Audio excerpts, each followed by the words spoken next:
Sarah's going to talk to us first. Sarah, come on, step up here. Sarah is the author of a book called The Twitter Book. And I got the first version of that book, and it was great. And I got the second version of the book, and it was even better. Because you were in it. Well, but not just because I was in it, but you really expanded in the second version. It was interesting how much you added to it. How many people use Twitter? How many people would like to be better at using Twitter? Your book is awesome. I've actually sent it out both to a teenage niece who's on Twitter and to professionals, that whole range. And what I wanted Sarah to do was look at, bring her understanding of Twitter to the table in that very simple, seemingly lightweight interaction and talk about how it might fit or what's going on with Twitter and behavior change. So please welcome Sarah. All right, thank you. Thanks, BJ. All right, so we got my slides up here. All right, perfect. All right, so there's a truism in social media that tweets about your lunch are boring.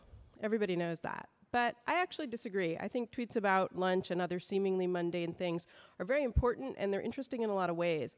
One of the ways that they're interesting is that often people tweet about things and post to other social media platforms in support of behavior change they're trying to make.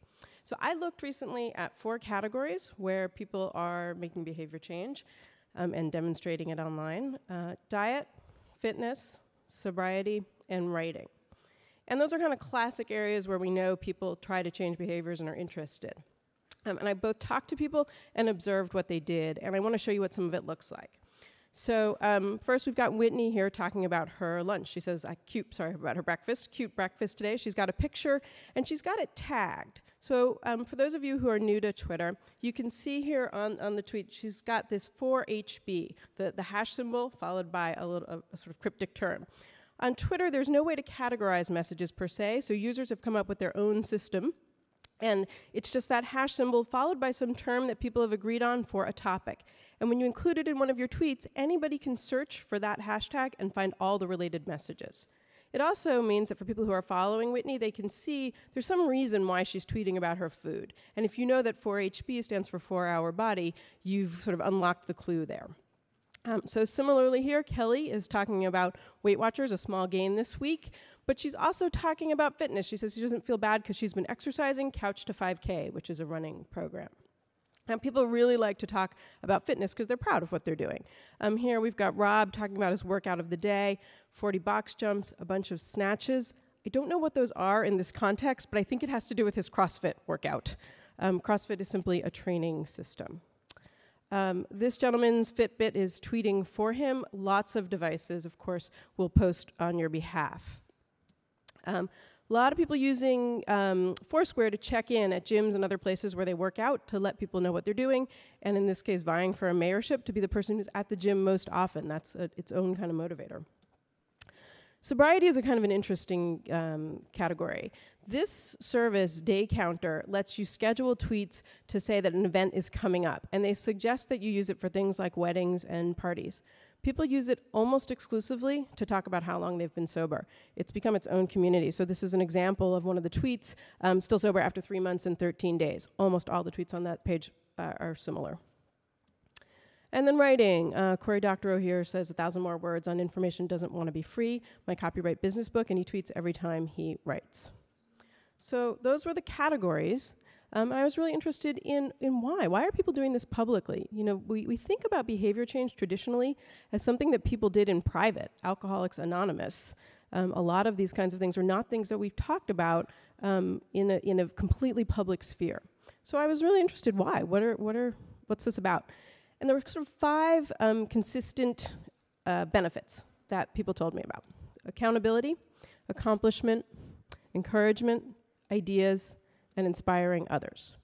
I was really hoping this was going to turn into some cool acronym. Totally didn't. But I want to just go through these one by one and show you a little bit about how they're working. So accountability, of course, David told us this morning, so I had to slide this in here, that he's using Twitter to help him stay away from the minibar. Just by putting the word out helps him stay accountable.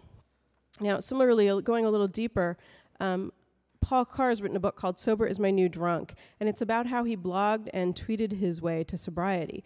He didn't want Alcoholics Anonymous. He wanted Alcoholics Very Public. He wanted people to know that he was trying to dry out so that they wouldn't offer him drinks at parties. He wanted people to know so that when they saw him cheating, they would say something or they would give him a dirty look. For him, this worked as a public sphere. Another interesting kind of an experiment, Paul Coelho, the writer, tweets a lot about how he procrastinates. Here he's just saying the king of procrastination is going back to his work, writing, and then he proceeds to tweet about procrastination for another 3 minutes or so. And then he has an idea. Just had a crazy idea, allowing you to see my book, allowing you to see me writing my new book for 20 minutes. I will not interact with anybody, and this might be boring. And then he posted a link to a webcam where you could see that he was writing for 20 minutes. At the end, that's the end of the TwitCam, thank you. And apparently it worked because he did it again. He does it actually a fair amount, another big brother. And I think it's kind of ingenious. It's a very lightweight way of leveraging the ambient accountability of your network. All those people are there, maybe. They don't have to change their behavior at all for you to feel like they might be watching, and that's enough to get him to work. I think this is a particularly interesting example here. Accomplishment, I also find to be really interesting. So Corey is trying to write about 1,000 words a day, and he does that. And every time he gets in his words, he posts about it. He told me that it was particularly important to him, that doing this gave me a really good sense of satisfaction that was important to staying on track. There was also an interesting side benefit to it, which is that people saw him tweeting away about the writing. So here, Melissa says, when is it slated to come out? I'd buy that in a heartbeat, which is a kind of a great side effect. Encouragement is a kind of an obvious one, but I wanted to just show you a few examples. George here has posted his gym workout, and it was liked by a family member, and a friend said, yay to you, George. I see a lot of these kinds of exchanges on Twitter. Blair says, spinning an elliptical today, back at it, and Deneen says, going on the bike and elliptical in a few minutes too. Tons of that kind of back and forth, which just helps with that, I think what David was talking about, the sense of belief that you can do this. Having other people around you who are doing the same things really increases that, your sense of possibility.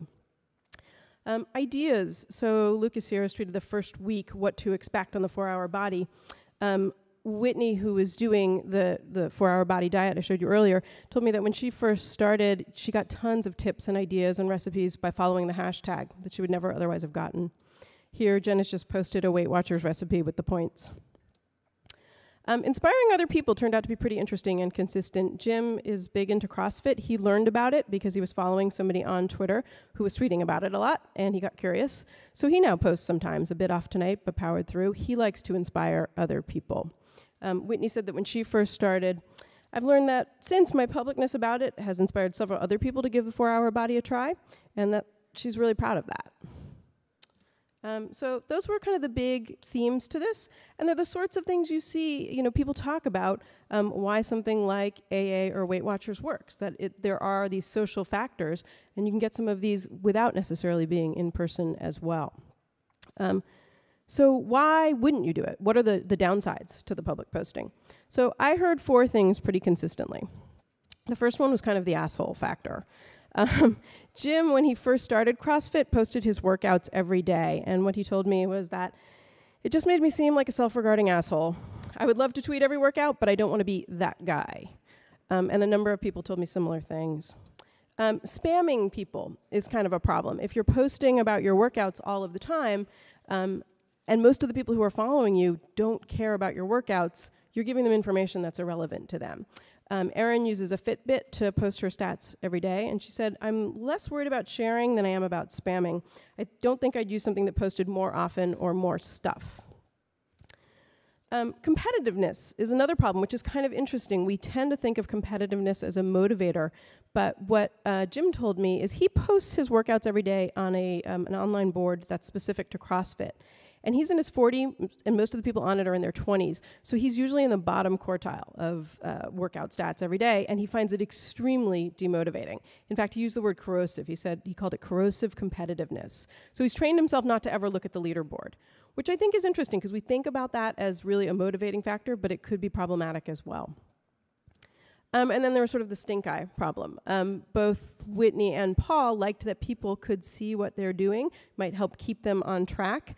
But Whitney told me that there was a downside to it, which is a whole bunch of people know that I'm doing this thing, the 4-Hour Body Diet. So when I go to conferences and travel cheat, those are her sanctioned days off, a couple of folks have given me the stink eye. And she turned out not to appreciate that, even though she wanted people to know so that they would help keep her on track. So how do we solve those problems? Like, where's all of this going? So a couple of examples. Beyond the Whiteboard is the CrossFit community that Jim participates in.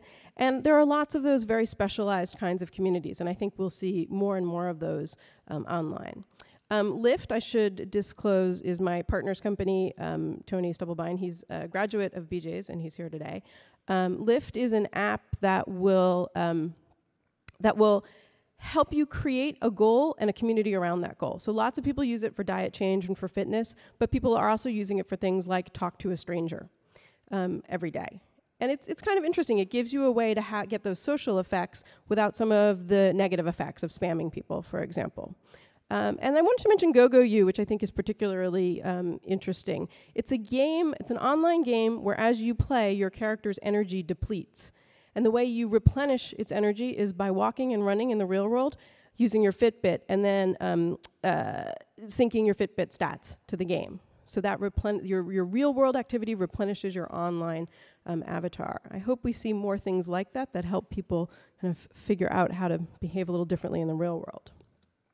So a final thought on this, Gina Trapani says, I've been using Fitbit Solo for about 18 months. I finally got around to adding a few friends on their website, and it's 100% more fun and motivating.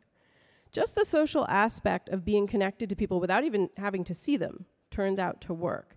So in BJ's model, when we think about behavior change equaling motivation and ability and triggers, you're getting a lot of motivation from the social media tools. Some ability, not so much yet in the triggers. There are tools that do that, but we're not seeing that through social media yet so much, and I'm curious to see how that develops.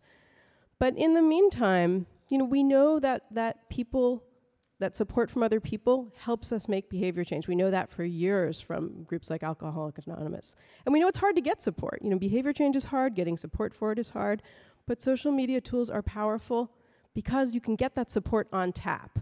And it will be interesting to see where people take that power in the next few years.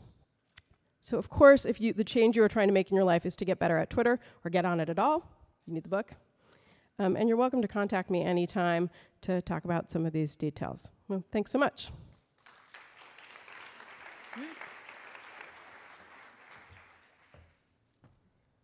Thanks, Sarah.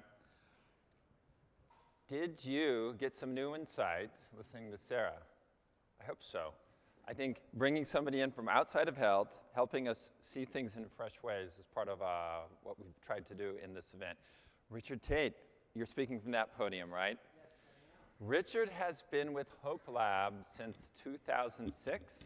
Yes, and one of the notable products is Zamzi, which is about behavior change. So you can kind of see the theme going on in this session. Richard, take it away. Excellent. Thank you. I have to say, I've seen a lot of familiar faces in the room, so it's great to be here. I've actually never spoken or been present at Mobile Health, but there's always such great dialogue from this event, so I'm kind of thrilled to be with you all today and share a little bit of what we're doing at Hope Lab and at Zamzi. So I'm here wearing two hats. I actually play a role at both organizations. And I wanted to tell you a little bit about an experiment we've been running down the road. Hope Lab and Zamzi are both headquartered in Redwood City, not far from here.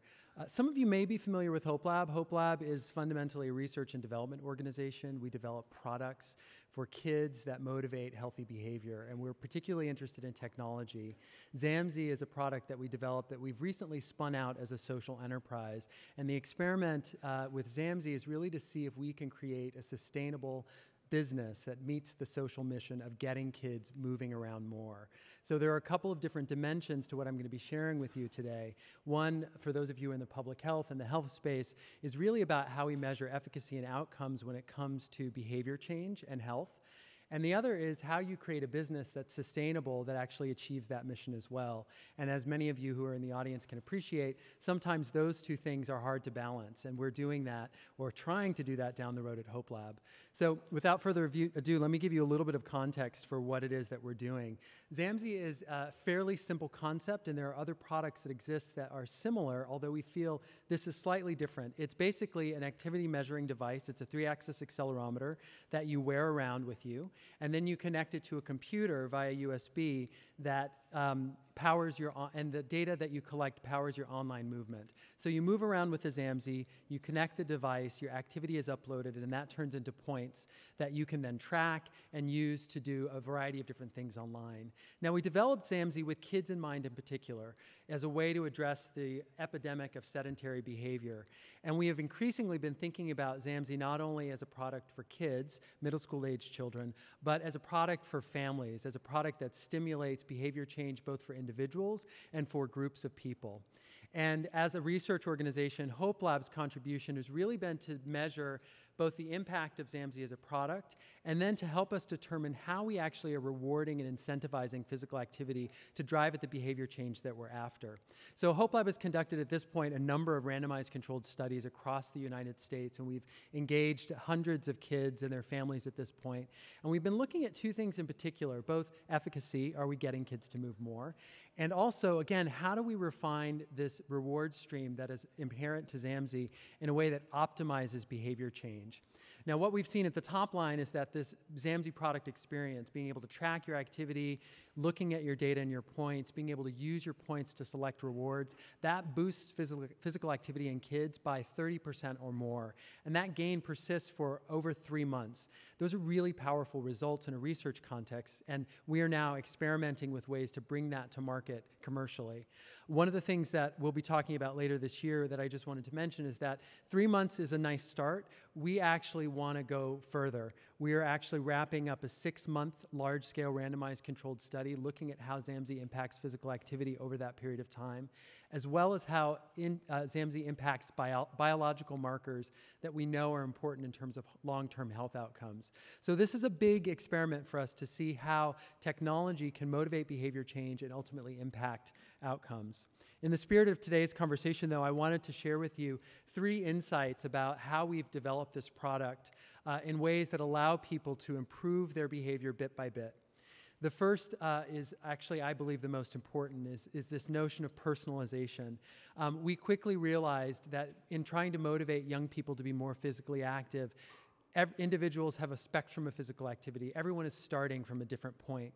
And creating a system that was personalized and rewarding behavior based on where you were starting became very, very important. We heard this anecdotally from kids in qualitative interviews, and we saw that in the research as well. One of the research studies that we ran actually looked at a number of reward models to test how an adaptive reward model, one that gave users both a sense of achievement and accomplishment based on improving from where they started, as well as allowed them to maximize their agency in choosing the kinds of rewards that were important to them, how that performed in terms of health outcomes, specifically physical activity. So this personalized experience is the graph that you see here.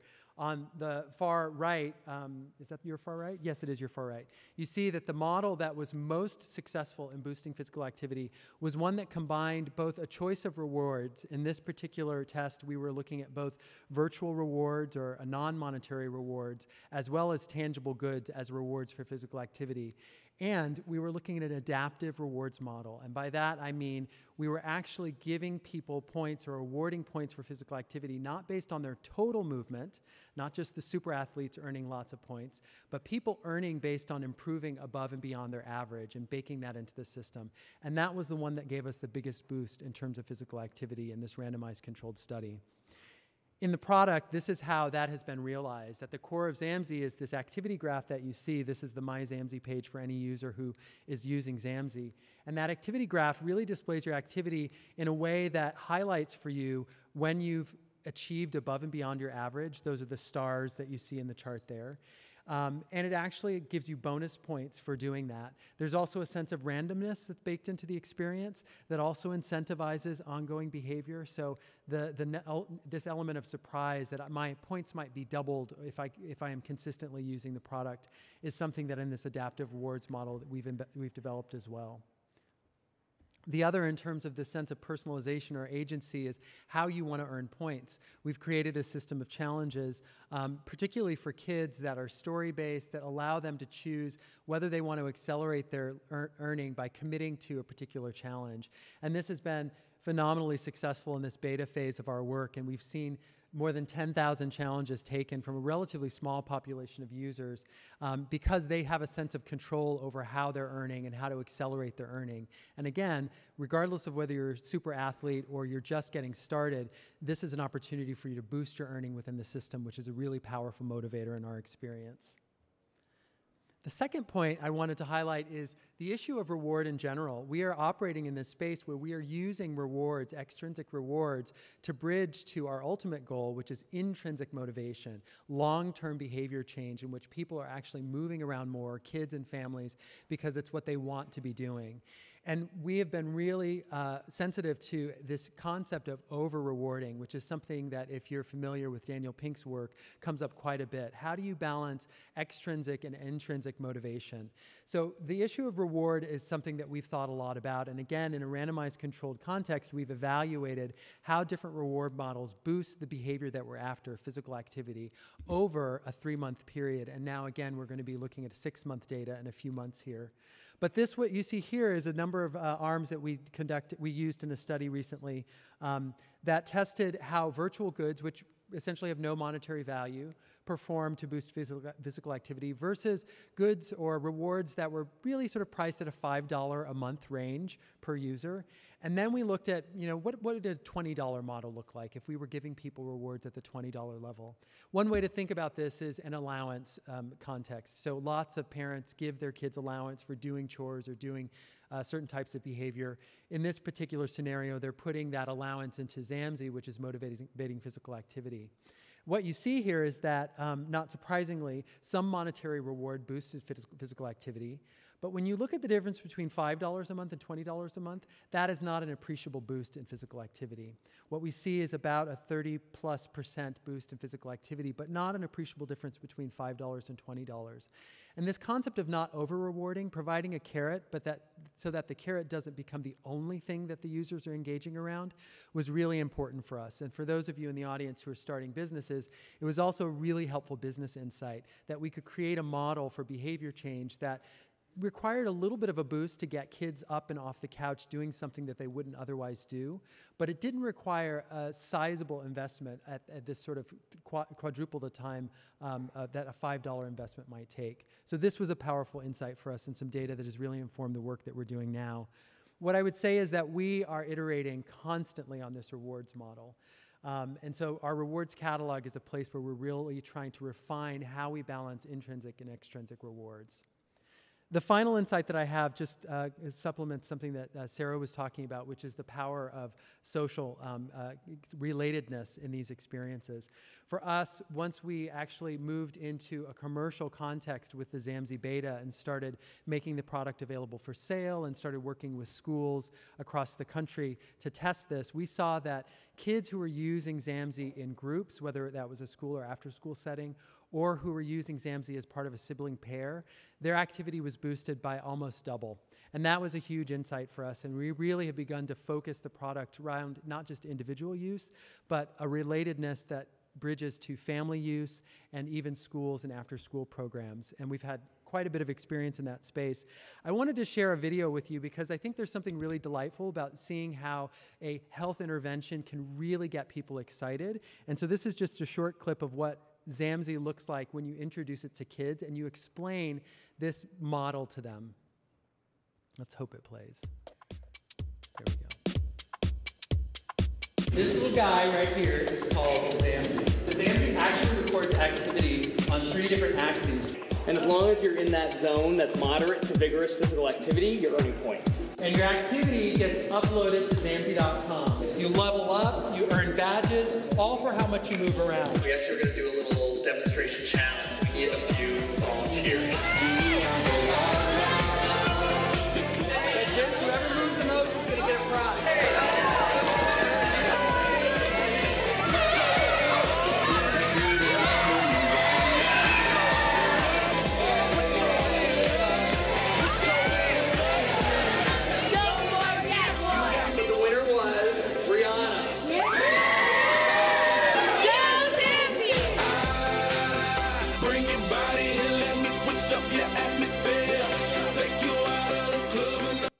So that's what happens when you put a little bit of technology in kids' hands and let them move around a little bit. So with that, I will close. Zamzy is currently in beta. I invite you all to check it out if you're interested. For folks here at Mobile Health, we've put together a little promo code if you want to use that. And I'm looking forward to the panel discussion and answering any questions you have. You see here, Lead with Fun and Health will follow. This is something that we at Hope Lab and Zamzy believe in deeply. We're all interested in motivating positive and healthy behavior, particularly with young people, but with people in general. Fun and play can be really powerful motivators for behavior change, and that's something that we think about deeply as well in our work. So thank you.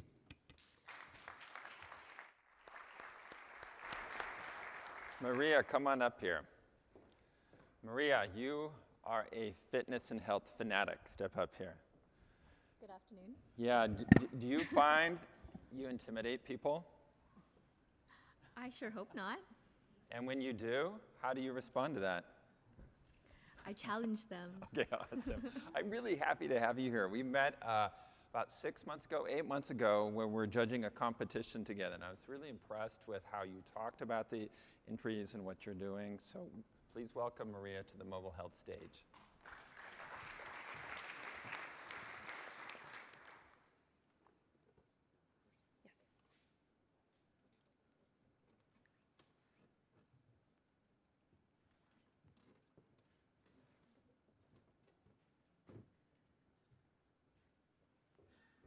All right, get up.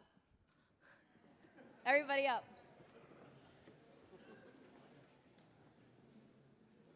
Audio. All right, we'll start this again.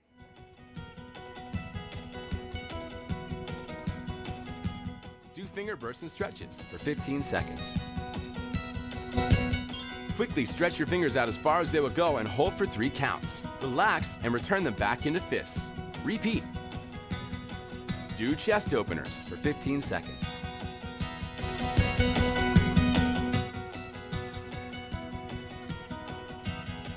Three, 2, inhale and open your arms out and back. Feel your chest and shoulders open up as you take in several deep breaths. Squeeze your shoulder blades, return and repeat. Do tricep stretches for 20 seconds.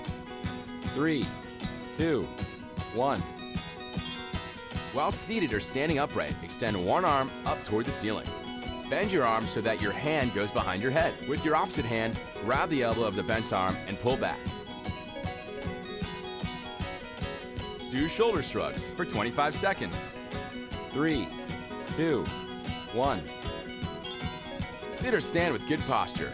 Squeeze your shoulder blades up and hold for 3 counts. Relax and drop your shoulders back to neutral and repeat.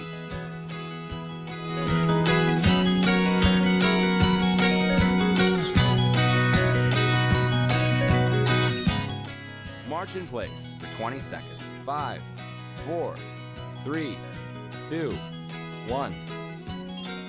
Stand tall and optionally rest your hands on the back of a chair. March in place by lifting your knees up high.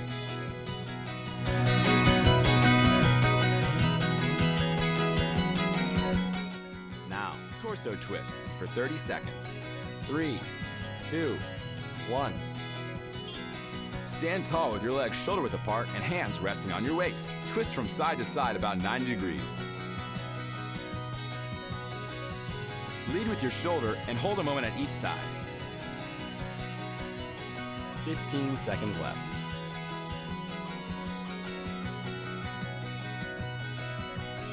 Now, rapid punches for 20 seconds. 5, 4, 3, 2, 1. Stand with your left foot back and both fists in front of your face, one fist above the other. Circle both fists around each other in a rapid motion.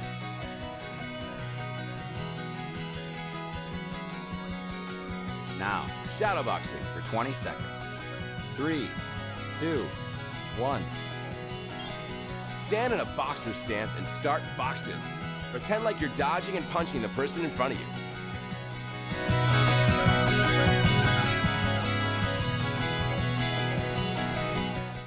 Now, fist bumps for 15 seconds.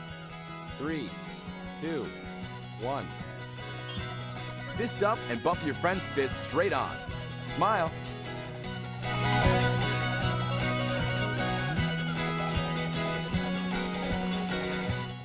Three, 2, 1.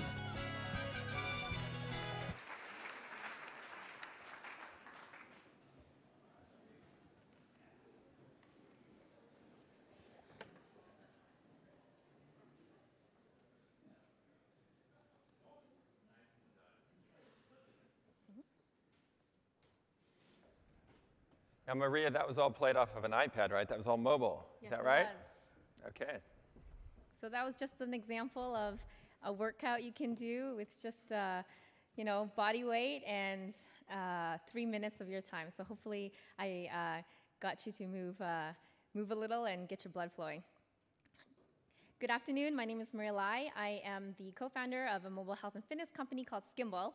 And today I'm here to talk about baby steps and what that means in the health and fitness space.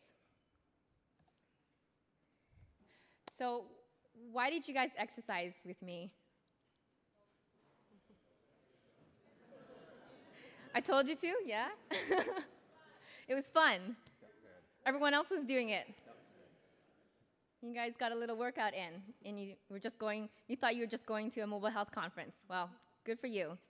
And I think we can all agree that, without a doubt, everyone wants to live well and be fit, but it's not always easy. We lack guidance, motivation, and constantly feel like life itself gets in the way. Never mind the cat. The majority of Americans, 68%, are either overweight or obese. Not only that, in terms of our children and adolescents, 17% of them are obese. That's triple the rate from just one generation ago. And our lives have definitely evolved in the past few decades, and increasingly we are sitting a lot of the times, and especially just being sedentary, that's over 9 hours a day. And that's certainly not good health indicators that we're living healthier, more active lifestyles. So what does it take to get off the couch? We know of all these health stats, and we're all in the kind of mobile health and fitness space. And we realize that we need some new interventions, and perhaps, we can leverage or build some of the new mobile technologies that can help us get there, and specifically get people off the couch. Did you know half of North Americans have a smartphone? And these devices are with people all the time. They're persistent, they're in your pocket, and hopefully they act clever and kind of know you and adapt to you. So we have all these stats. We have some really interesting mobile device proliferation. So how do we make behavior change happen? Well, let's get back to why we exercised, or perhaps why not. So oftentimes, like I mentioned, we have low motivation or a lack of guidance. Accessibility constraints, life gets in the way, and in general, it's kind of hard to change habits. People often play mind games with themselves too. Sometimes I want to work out one day, sometimes I don't. It happens to the best of us. But we know, yes, let's live healthier. It will reduce our stress, it'll improve our quality of life, and we'll look and even feel better. Great. So let's try to get more yeses. So what I've been doing in the past year was work on Skimball and our latest app called Workout Trainer. And we've developed some tactics that help us deliver those experiences that help people start moving. And we've organically grown our app, Workout Trainer, to be a top app in health and fitness, and we've tracked over 30 years of workouts.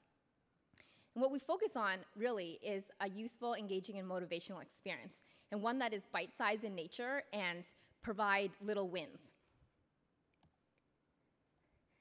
But first off, you have to consider what it feels like for the end user.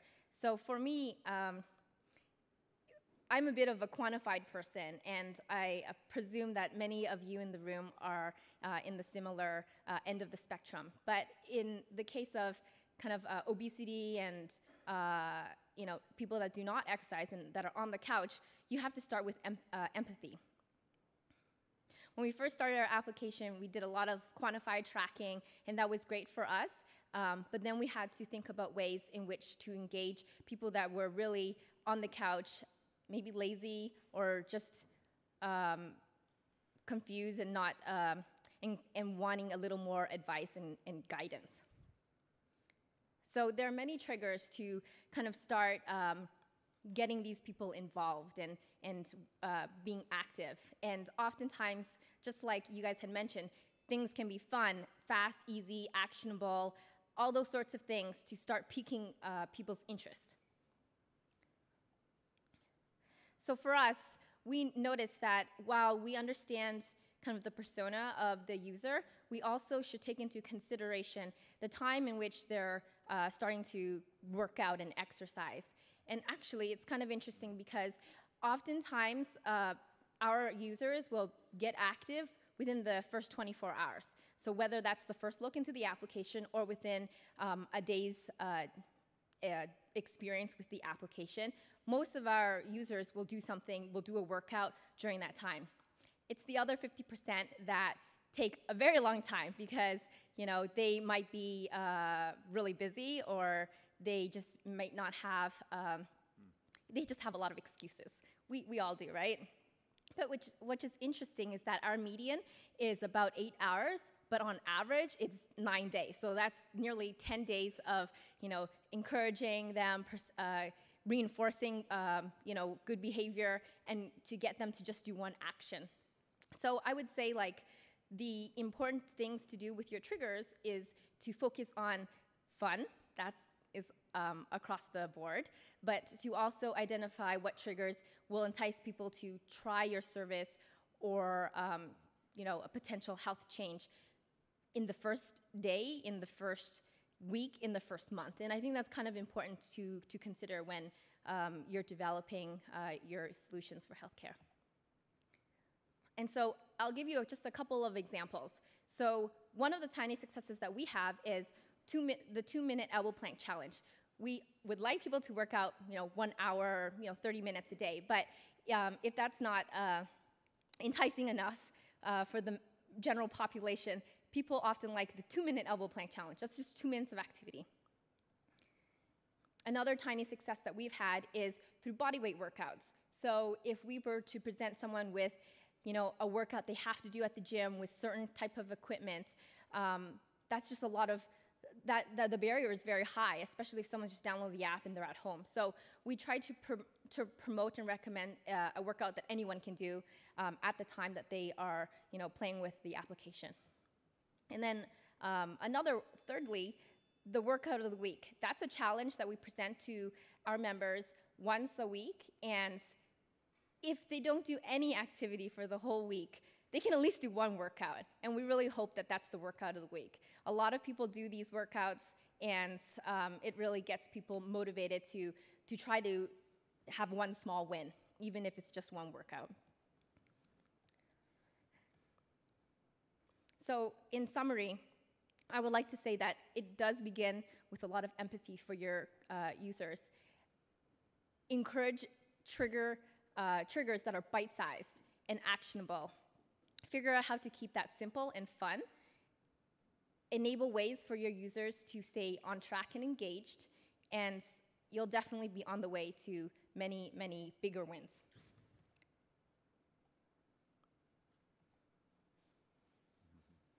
And just to wrap it up, I know that you guys will probably have sat in your chairs for over 6 hours today, and life will continue to get in the way, but hopefully with implementing and using new mobile technology and also devising very small bite-sized wins and actions for your users and even for yourself, we'll be able to be on the right path to making greater changes. Thank you, everyone.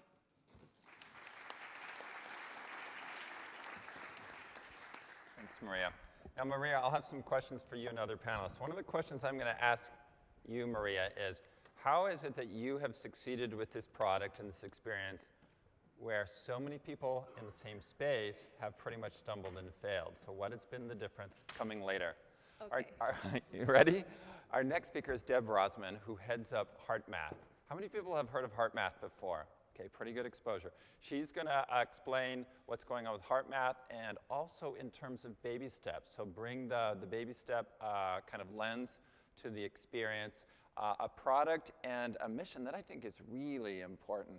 And so I'm really happy to have Deborah with us here. Everybody please welcome Deborah to the Mobile Health stage. Well, I'm grateful to be here today. It's been so inspiring listening to everybody.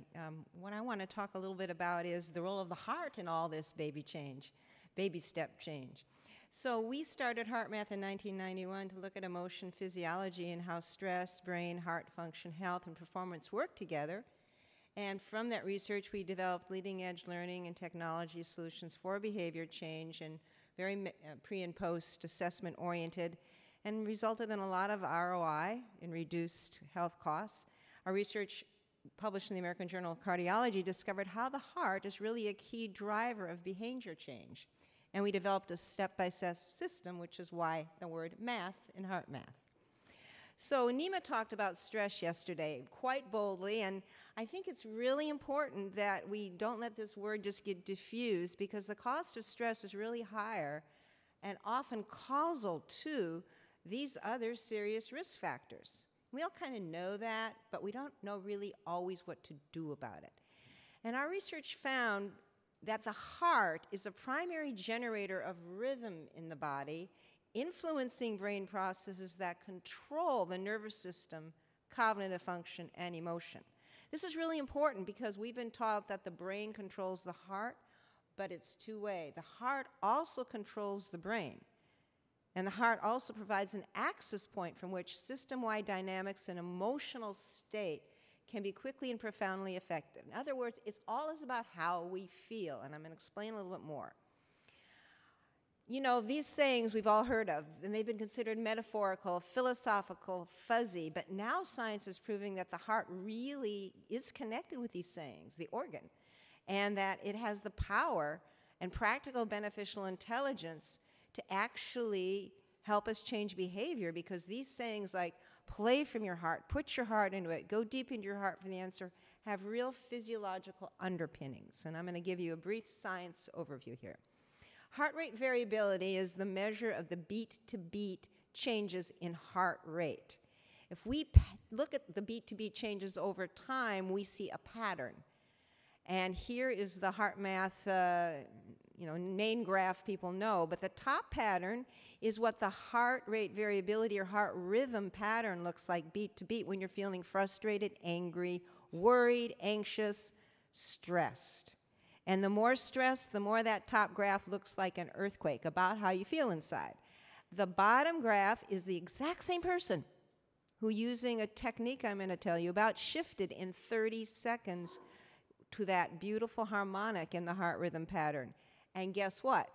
Appreciation, gratitude, love, care, forgiveness, self-compassion, peace, all create that harmonic. Now, this is really important when we start designing apps, because what we want is to facilitate the feeling shift. Because one of the jobs of the thalamus is to synchronize all the information going to the frontal cortex and where we make decisions.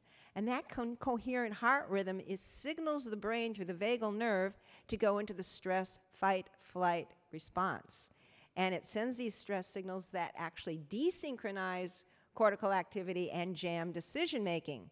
On the other hand, the heart rhythm coherence synchronizes the cortical activity and enables us to actually have more access to our intuition, discernment, clearer decision making. That's really, really important.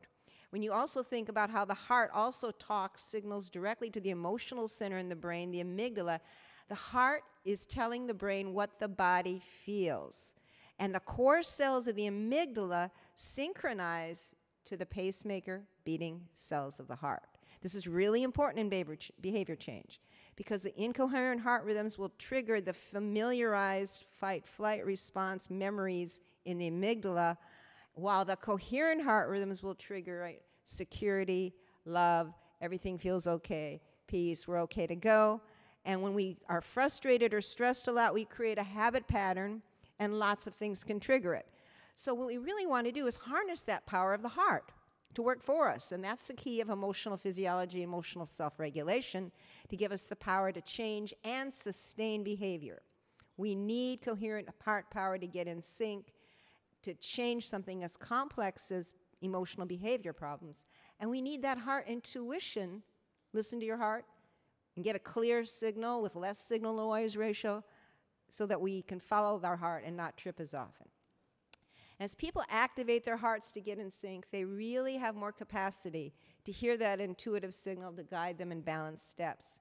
And connecting with your internal guidance capacity helps you regulate your steps and move in the baby steps of the heart in balance as you go, or as HeartMath founder Doc Childry calls it, you change at the speed of balance. That's the fastest way to change. Otherwise, you're tripping up and recouping. So let's try a HeartMath technique, the one that that person used to shift from frustration to appreciation in less than 30 seconds. You ready? Okay, put your papers down. Focus your attention on the area around the heart and the center of your chest. You can close your eyes if you want, but you don't have to. The main thing is shift the energy and attention out of your head into the center of your chest, the heart area. Now, while you're focused there, we're going to do heart-focused breathing. And imagine your breath is flowing in and out of your heart area. That helps to really reduce the intensity of a stress-producing reaction when you're having one. Calm down. So take casual, slow, deep breaths. Inhale for about 5 seconds. Exhale for about 5 seconds, keeping your focus in your heart.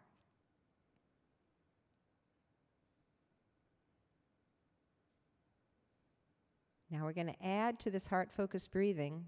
So we add heart focus breathing, heart feeling. I want you to activate a positive feeling, like gratitude, like you did that with Nima. Feel the feeling shift. Or recall a time when you felt good inside, if that helps you shift feeling quicker. Maybe the gratitude or appreciation is for your pet, or for a loved one, or for a place in nature. But it's the feeling, not the image, that creates the shift into heart rhythm coherence.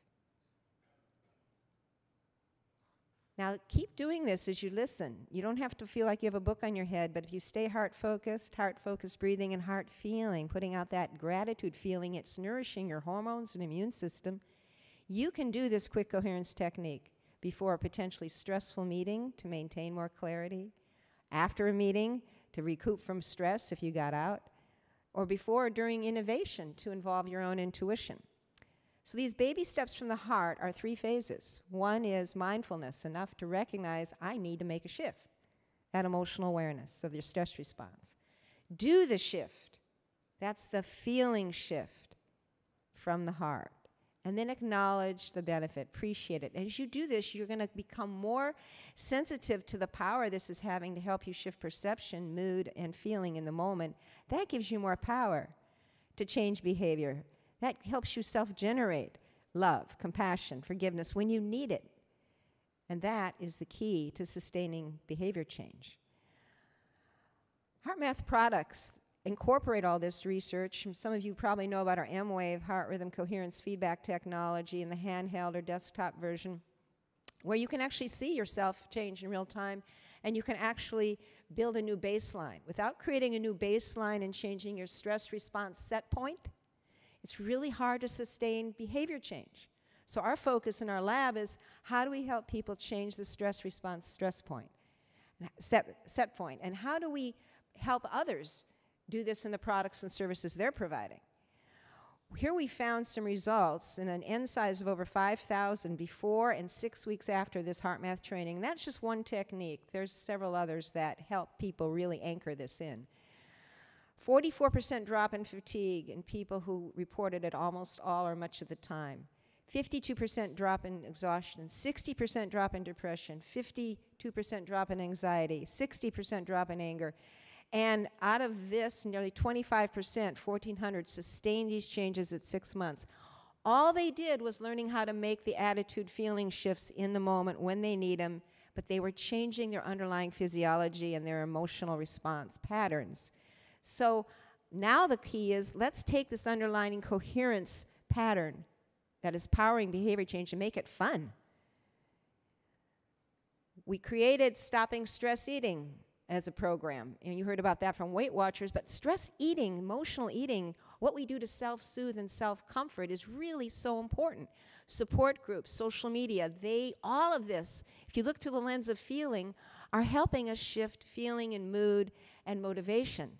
What we want to do is generate that security within ourselves. So we'll be licensing our coherence algorithm and our techniques to all of you who are interested, because we have a mission to facilitate a global shift to the heart, to shift in consciousness and health and well-being. We have 2 apps right now, and by the way, in deep, peaceful sleep, your heart rhythm pattern naturally goes into the state of heart rhythm coherence, that smooth sine wave. And in June, we will be launching with American Online and Huffington Post and BeLife, who Nima mentioned, and Nima's working with as well. So we're all working together to launch the GPS for the Soul. It'll be an iPhone mobile app. This is Ariana Huffington's idea. And it'll provide the heart math feedback using the camera as a sensor. It'll be a free app, and it's not as much sample size per second. I mean, the sample rate is really low, but you'll get an idea using the camera as a sensor rather than what we sample at is 260 samples per second, so it's very accurate. But this will provide people anytime, anywhere feedback of when they're out of balance or off course, and then simple tools, heart math tools and other resources to get back on course, lower their stress, and shift to positive feeling states. So heart and business, heart and healthcare, the word is being used more, and people are feeling the need for more heart and feeling the intuitive intelligence of it. They want to become who they are. We all need to harness the power of heart and feeling. Thank you so much, and you can contact me anytime.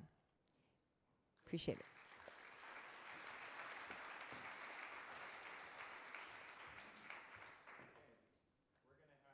Questions?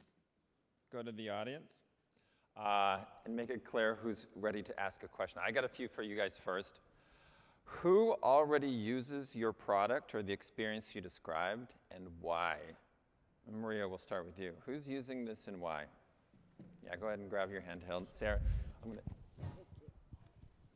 and let me frame it a little bit. When you're launching a new product or service, I'm a big, big advocate of taking it to the people who already want to do what help people do what they already want to do. So don't take the most sedentary people and force them to start exercising and so on. Don't take people who want to stay stressed and don't want to calm and make them use it. So who's naturally using it and why?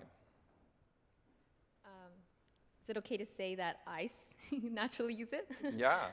So for starters, I developed the app to track my own activities and help me achieve my personal goals. But of course, I'm one in very many, and I'm not kind of the standard or the user that is sort of like our main user. And I would say for those people, they often want to live healthier and be more active, but they don't know how, and the whole motivation aspect. So I think why they're using our application, Workout Trainer, I think because we're trying to take out the guesswork in the exercise, in the whole fitness journey. We also tap into like a lot of the technology that we've provided to create like a dynamic experience. So people are always having fun with our experience in our application. Can you share numbers with us or not? I had mentioned that we've tracked over 30 years of completed workouts.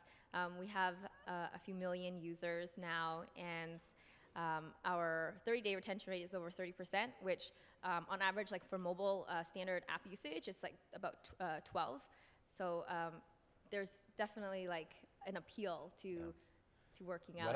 What I'm hearing in your answer is some motivation, but it's mostly how to. We're going to structure, we're going to take, you're already motivated to be at least a little bit of active, and we're going to give you a solution for that. Right. Interesting. Like if I ask everyone in the room who would want a personal trainer to sort of kick them in the butt, and free. Yeah. And free and mobile? Yeah, and mobile. So yeah. People Sarah, in your that. research, as you looked at the uses you described, who's doing that and why? It almost feels very much like Maker's Faire, roll your own kind of thing. Yeah, well, I think one thing about people using Twitter and Facebook and other systems that were designed just for social behavior to reinforce their behavior change is that they're kind of hacking the social systems. So one commonality is it's people who are comfortable with social media. That's probably the first thing. I didn't see a lot of trends. Like it was in men and women, people in all countries, lots of different races. I thought that was pretty interesting, that there didn't seem to be a group that was drawn to it. But it is certainly people, who, I think, using social media who are, first of all, comfortable and see the benefits of that social piece of it. Did you see any evidence? Let's take somebody, let's call him Joe, and he decided to use it to create some sort of social awareness or pressure to exercise every day, and he came up with a solution that worked. Did you see any imitation of winning solutions? See what I'm saying? If Joe has already figured out on his own, did people go, I like that, I'm going to take that same recipe and use it for myself, or systematize it? Yeah. So as I said, some people, Jim, for example, was inspired by having seen somebody else tweeting about CrossFit, and that got him involved. And what I do see a lot of are people talking about their workout of the day or their diet of the day if they're doing something that's pretty prescribed, and having a lot of conversations with other people who do then replicate things that they've done. Like a little community? Absolutely. Okay, and they connect back to each other. Yeah. Richard, who's using Zamzi and why? So for us, what we've seen is that it's really kids and moms, specifically middle school kids who are approximately 11 to 12 years old, and their moms who tend to be 30 to 40, 45, and that's part of that social dynamic that we saw emerge. Kids are curious and interested. It's technology. It's a way to earn something. Moms see it as a cool little product that actually does some good in their kids' lives. How did they find out about it? Did the kids find on Google Ads? No, not yet. Yeah. We're still in beta, so we've partnered with a number of schools and after-school programs in Chicago, Atlanta, Honolulu, and here in the San Francisco Bay Area. And we've provided those kids and families with an opportunity to invite their friends. And we've seen that happen for every single user that comes into the experience. They typically invite 2 others into the experience. And so that's really exciting and amplifies this social component as well. Okay. Deborah, who's the natural match? Well, for us, it's multiple markets because it's stress and performance. The best one. The best one is if you know this person, boom, they're going to love it, they're going to want it, they're going to drive someone to Santa who's Cruz worried and about a get it. chronic disease, high blood pressure, any sort of health, obesity, diabetes, all that, where they want to get that emotional regulation, or someone who wants to go in advanced meditation. I was so surprised in a consumer survey we did that half of our customers use it to deepen their meditation practice. Interesting. And I might not ask each of you this question, but let me put it out there. What is the smallest behavior that is actually useful in your system? For example, Richard, I'd say for you, it's a kid saying, yeah, I want to do this, right? Without that, it's probably not going to fly. So if you got that done, you're on your way. Maria, in your case, what's that smallest behavior? Is it using it a little bit every day? Is it signing up? What is that little kernel that you've got to solve? Apart from working hard to just get a user to do one workout, I think even a little further upstream to help, what we have is a fitness consultation wizard, and for the end user to identify what their goals are is huge, because then they're starting to take a little bit more accountability and realizing, like, what is it that I really want to get out of this, and how do I want to improve my life? So let's go through the wizard. Yes. How long does that take? As fast as you can swipe. There's a few pages. Is that 2 minutes? Is that 20 minutes? Yeah, I would say it's like just a couple minutes. Nice, interesting. Deborah? People who say, don't have to feel angry, I can shift out of anger or worry in 30 seconds. I mean, that's a baby step. To sustain it, you need to practice. But just to know you can do that, that's huge for people. So what I'm hearing is a one-time experience where they do it and go, oh my gosh, I can actually shift this. Yes, exactly. Pretty I efficiently. Can do this. Pretty effectively. Questions from the audience? Yes. I don't need a microphone. Sarah, I'm curious about social networks and accountability through them as being a little dangerous on really big forums. Okay, Gary, let's start over. Sorry. Hi. I'm curious about social networks being a dangerous platform for accountability because of the reach is so large. Do you think Twitter is maybe a better vehicle for that because it is smaller? Or do you think that maybe text messaging is even narrowing that focus even further? I think it depends on the individual. The story of Paul Carr, who used blogging and tweeting to a very large audience to make his quest for sobriety public, is unusual. A lot of people want to keep, our traditional model for that is you keep that with a small group of people and you do it anonymously. But he found a model for him that worked at a very different scale.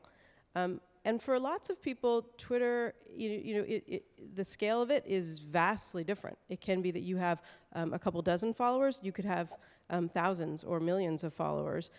I think it's very individual, but certainly systems, texting systems, things like things that let you choose the group of people that you're sharing with, which I think we'll see more and more of, are going to be appropriate for some people who want to know the community. Rather than creating a community around their change, they want to know the community already. And I think there's a range of things that can work for different people.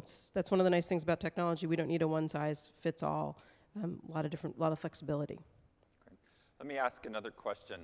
One of the ways that I see products and new solutions fail is assuming that the new user is going to use this for the rest of their life. Here's this thing, and from every day for the rest of your life, you're going to do what we think is fantastic and wonderful.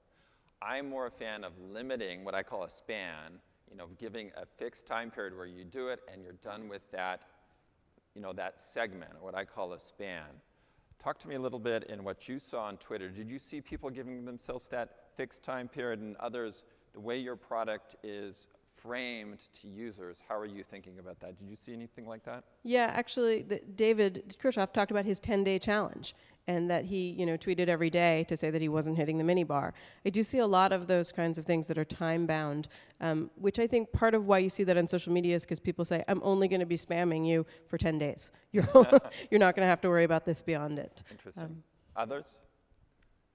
I would say that for us, it really is about not necessarily having them use the product for the rest of their lives, but really stimulating that intrinsic motivation that's going to sustain beyond. So for us, this 3 to 6 month window, which is roughly, if you look at the literature, a point at which a behavior begins to stick and becomes a part of a regular, sustainable pattern, is what we're looking for. And what you saw in the product that I previewed for you is these challenges, these sort of digestible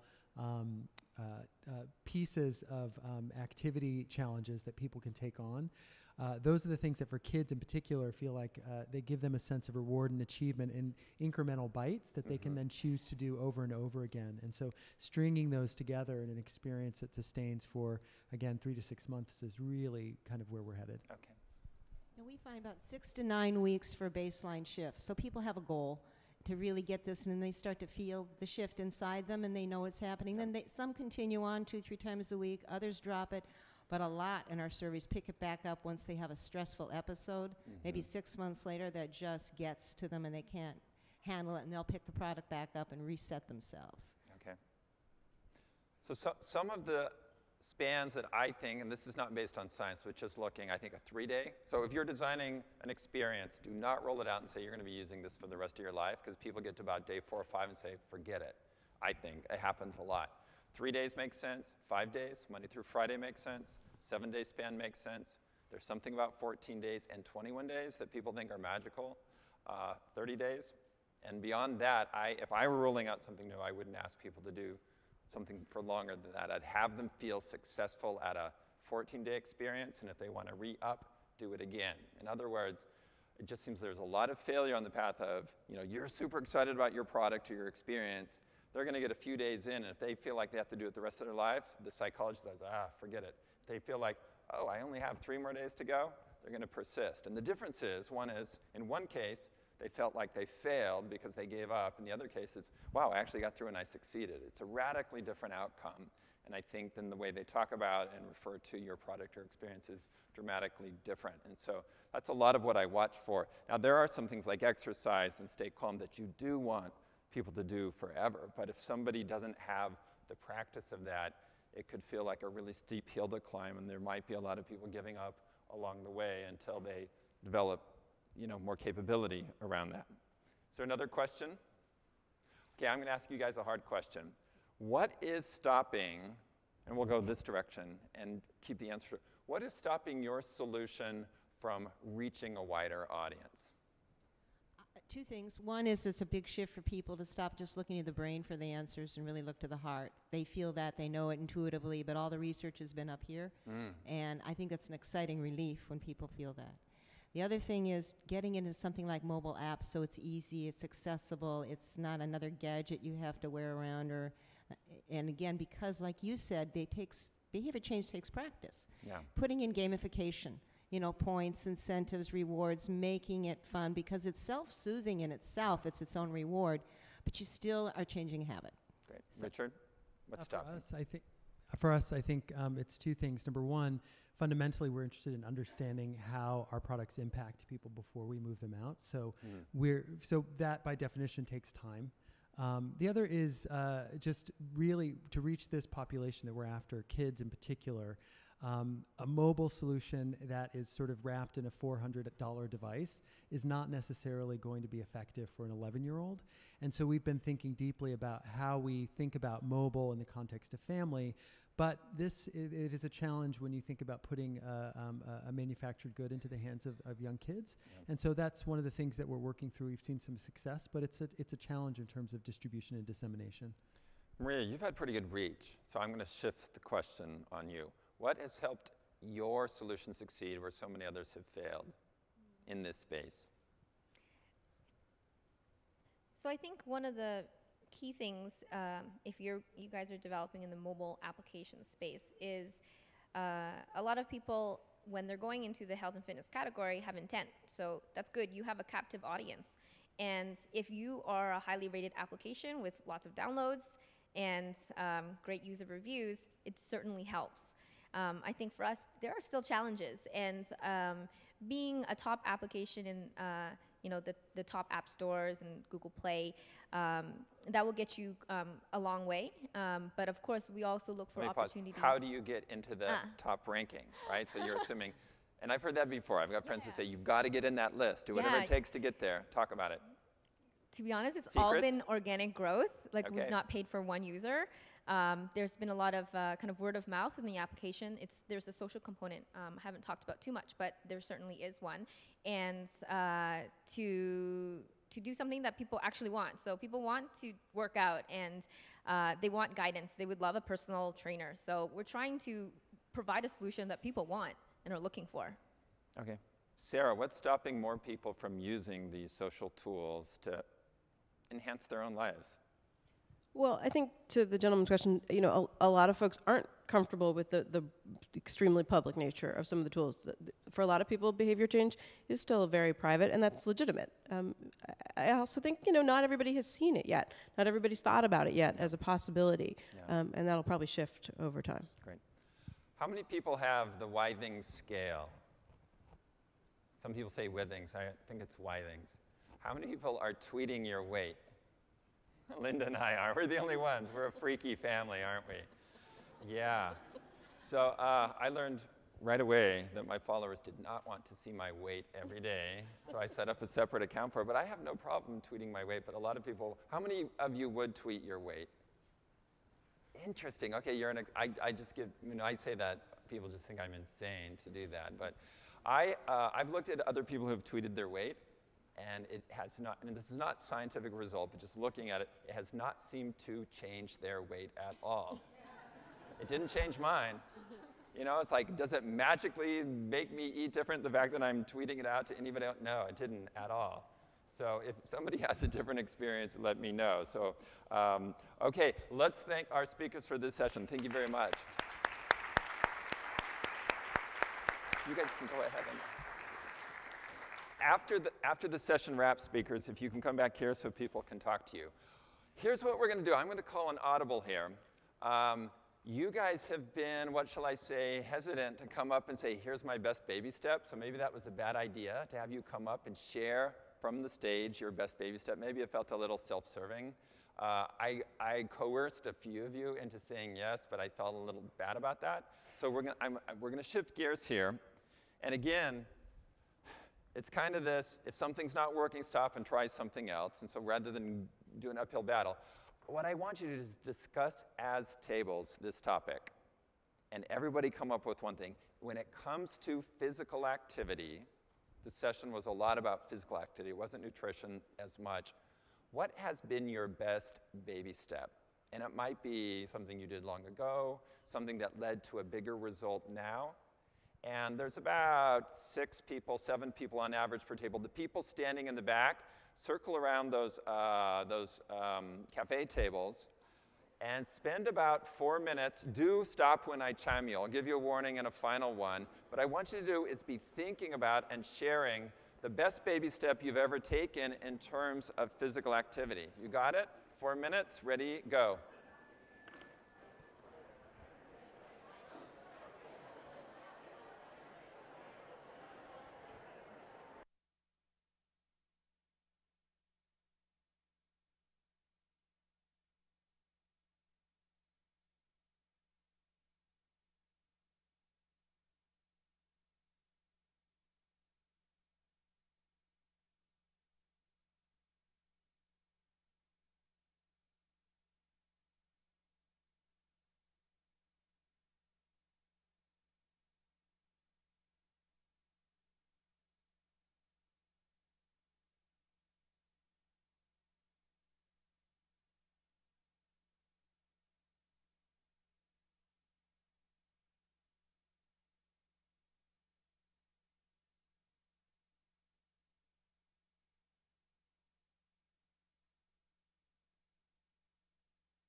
Thirty more seconds. 30 seconds.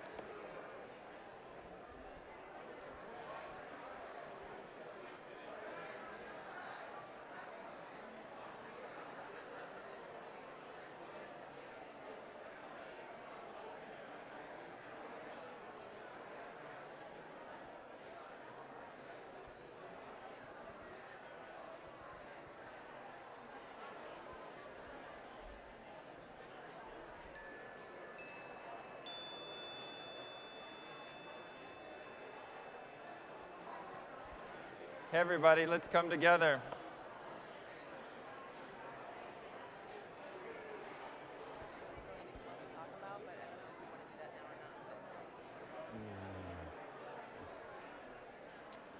Hey, everybody.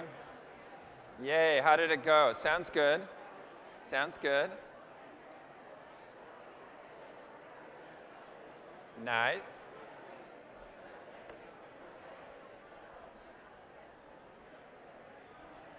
Good, good, good work.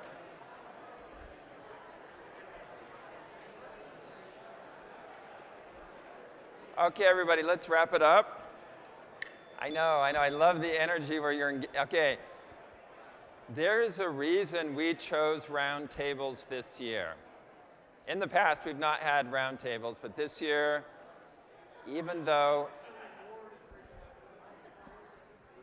hey, everybody, this year we chose round tables for a reason. Yay. Good. Now, did you notice what I did there? It's sort of a big leap to come up and stand up in front of people and talk. So I reduced it. I made the task more focused, which makes it simpler. And I reduced sort of the perceived size of it. Just share it with your table. And I kind of, but I created a structure where you, and in a social context. What I heard at a couple of tables, I just realized, I heard, oh my gosh. What were some of the realizations, some of the insights when you heard from other people? Any volunteers? Microphone people, can you be on the lookout? Any insights? Here we go. Wouldn't it be great if we could just like suddenly get you a microphone instantly? Why don't you try?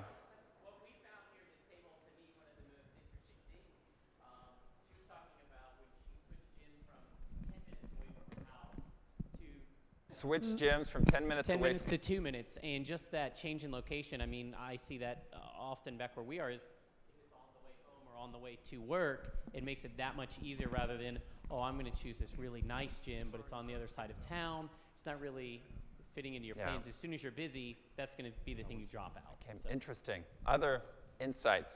There we go.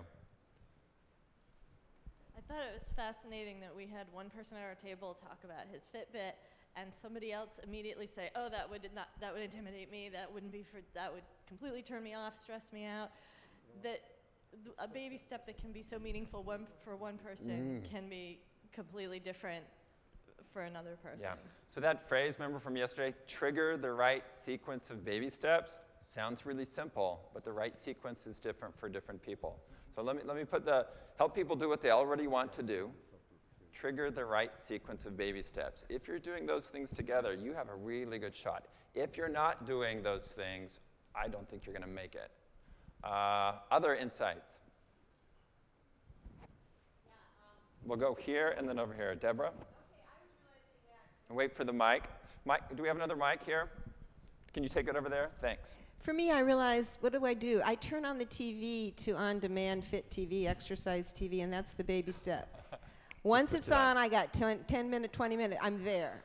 But if I don't turn the TV on in the morning right after I do my meditation, it doesn't happen. But if I do it, that's it. Boom. Wow, does it go the other way if you turn on the food channel and boom? Once you turn on the food channel, you're there? Wow, that's very interesting. Nice, I like that. For us, I don't know if it's exactly a baby step, but it was, we had a number of people at our table who are really into dance and feel really passionate about it. So it's more about finding something that you're just super passionate about. Yeah, interesting. Other ahas, other insights, over to the side, over here. Richard, did you have something? No? Okay, here we go.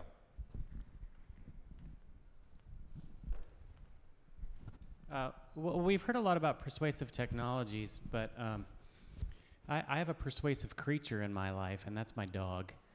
And, there's nothing more persuasive than his sad look on his face when he wants a walk, and that's really sort of my baby steps to make sure I get out and move around the block and take him out. Awesome. One thing I don't know if this exists, but it should, and maybe one of you will do it, or maybe a group of you, is what are what are the 100 baby steps that people might take, and people can pick and choose, like turn on the TV, buy dogs, not quite a baby step, but looking at the dog probably is, that may or may not work for you, and that will then cascade to desirable health behaviors. Does anybody know of something like that that exists, that somebody who says, yeah, I want to improve my health, but I don't really know where to start, and they can look at not a big program, but just baby steps, something very, very approachable. This certainly is something I think that could be studied and somehow made into eventually probably a really smart system. There's a concept I have, and we'll break after this. I'll call it a domino action. A domino action is that thing that if you do it, then most of the time you will end up doing the desired behaviors. So in Deborah's case, if I just turn on the exercise TV, then boom, boom, boom, I will likely end up exercising. For me, is if I pick up my keys and my gym bag, boom, boom, boom, the dominoes flip, I will work out at least 30 minutes at the gym. So what are those things that are seemingly very small but naturally cascade? In Tiny Habits, a lot of people, it was put on my walking shoes. That was the habit, and it magically, and seemed to be in a lot of cases, would lead to people going out and walking eventually. So think about things that way. What are the little teeny things we can flip? If you know of a resource like that, please share it back. If you are inspired to create it, do so. I don't know of anything that exists like this. And understanding not just behavior, but behavior sequences is one of the things that I think social science has not done a very good job of. And those of us that care about influencing health behavior, it's really not just about exercise 30 minutes, but the sequences that lead to that over the course of the day over a longer term. So be recognizing those sequences and mapping out those patterns that work. Okay? As we go into break, there was a shawl and a phone left somewhere. If that's yours, come up and get it. Also, something different about the signs. This should be a clue. Okay, so maybe during your break time, you might do something because of that. I'll leave it there. We are back here at Break Ants Boom Boom 3:02. We will have a super raffle. You've got a nice long break. It's a 20 some odd minutes. We'll see you back here. Thanks for the good work, everybody. Thanks.